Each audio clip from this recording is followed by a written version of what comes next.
The other day I spoke about how there was talk and even plans to include a reference to Gorr the God Butcher in Moon Knight, and possibly even one of Khonshu's previous avatars teaming up with the Eternals in ancient Egypt. Well, now Moon Knight's head writer Jeremy Slater has revealed a ton more details about the show. In an interview with comicbook.com, Slater talked about Blade, Dane Whitman, aka Black Knight, and Werewolf by Night, as well as something connecting to the Fantastic Four. Now before I even get into Slater's comments, you can clearly see just on the 3 characters that I'm going to talk about and the rumors that Dracula was going to appear in the show, which at this point, we unfortunately know was nothing more than a rumor, it's still obvious that Moon Knight is connected to and has to appear in the Midnight Suns. Blade, Werewolf by Night, and Black Knight, all characters that we know are going to be part of the Midnight Suns. And again, like I've said plenty of times before, although Oscar Isaac doesn't have a contract with Marvel Studios, the show's ending, the number of connections that Moon Knight almost had, as well as the possibility that he'll return in Captain America 4 or in one of these upcoming projects like the Blade reboot with Black Knight, Dracula, and Elsa Bloodstone, or the Werewolf by Night or Man-Thing Halloween specials, confirms that this character isn't going away anytime soon. For those of you that missed the previous video, Slater mentioned that since they were unsure of when Moon Knight would come out, whether before or after Thor Love and Thunder, they had planned 2 different possibilities. One where the Ennead mentioned hearing rumors of gods being killed, and another where the gods mentioned that they had a new problem in Gorr the God Butcher, but that now wasn't the time to get involved. Slater also mentioned that he wanted to include Kingo and some other Eternals in the show and have a giant fight sequence in ancient Egypt featuring one of Khonshu's previous avatars, but that it would have taken too much away from the show's budget for what would have been just a fan-servicey scene. And now Slater mentioned that Blade was never even considered for Moon Knight. We're told in advance which characters are a little bit off limits, and I think at the time we were cracking down Moon Knight, they were also kind of trying to crack the Blade story and try to figure out what that was, and so I wanted to keep them separate. But this is fine because it's heavily rumored that Blade will instead make his MCU debut in Werewolf by Night. Of course, just like the Dracula rumors in Moon Knight weren't true, it's possible that this isn't either, or that Marvel Studios changes their minds. But for now, it seems like the best bet at seeing the character. Slater also mentioned Werewolf by Night, saying that there weren't any discussions of Werewolf by Night per se, just because they already had some plans for him, and Kevin Feige had an idea of how he wanted to use him, which I'm still not privy to. I'm as in the dark as you are. In my pitch though, one of the images that I used was a shot of Moon Knight fighting a giant 12-foot tall werewolf with glowing eyes.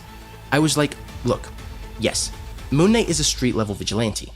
He can go up against the purse snatchers and the drug runners and everything, but he's also a monster hunter, and that's how he was introduced, and that's how he got his start. The Marvel Universe needs more monsters. It needs more horror. It needs creepy shit. This show is really our opportunity to start dipping our toe in the dark side of the MCU. We can be people's introduction to the sort of things that go bump in the night. So it was never Werewolf by Night, but you're right that the Jackals in episode 1 directly came out of me pitching the character. I knew that the first episode was going to have that scene where he's cornered in a bathroom by a monster, and it was a kind of giant wolf creature from the very beginning. Now this is a little weird, but I am glad that they shed some light on the situation. Like Slater said, yes, Moon Knight's comic introduction was as a villain in Werewolf by Night issue number 32, so it would not only have made sense from a Midnight Suns point of view, but also from the source material. However, the weird thing is that a credible source stated that we would be getting a Werewolf by Night versus Moon Knight Funko Pop. It's been over a week since the show ended, and we obviously didn't see Werewolf by Night, and didn't get that pop either, so I wonder what happened to that. According to Slater, there wasn't really any talk of including Werewolf by Night, so it seems like that pop was a mistake, or most likely just a fake image. But anyways, another character that we know is undoubtedly going to appear in Blade is Black Knight. Blade's MCU debut was technically in the Eternals post-credit scene, although we only heard his voice, so you decide if you want to count that or not. However, the Ebony Blade is quite clearly going to be connected to Blade, vampires, and the monster underworld in some way, and it's looking like Blade will have to protect Dane Whitman from what the Blade's existence truly brings. But according to Jeremy Slater, Dane Whitman almost appeared in the show, and this could have made perfect sense as while they don't work at the same museum, they did both live in London. Anyways, Slater said, "We talked about Dane Whitman a little bit just because he works in a history museum and that could be a natural interaction." See, what did I say? My feeling was if we got Kit Harington to show up and he doesn't suit up and he doesn't kick ass, as a fan, I'm pissed off. If I see him show up, I want to see him go full Black Knight, just seeing an interaction where he walks past and goes, "Oh, hey Steven," who responds, "Oh hey Professor Whitman." It felt like that would be a waste of the money it would cost getting Kit Harington to be there. Also, there's only so much you can do to tease those reveals before people get frustrated. There was no space in those first 2 episodes to have him suit up and play Black Knight in the storyline, so we ultimately decided that it didn't make sense to make this connection, but it was something we definitely talked about a couple of days in the room. And lastly, Jeremy Slater revealed that Moon Knight producers Grant Curtis and Nick Pepin will also produce Marvel's upcoming Fantastic Four reboot. Now this is different from the recent rumors that Bryce Dallas Howard will direct, as directors and producers have different jobs, but it makes me that much more confident in the movie that we have people who already worked on an MCU project which was arguably the best show so far, and are now taking charge of the Fantastic Four. But let me know what you guys think about all this.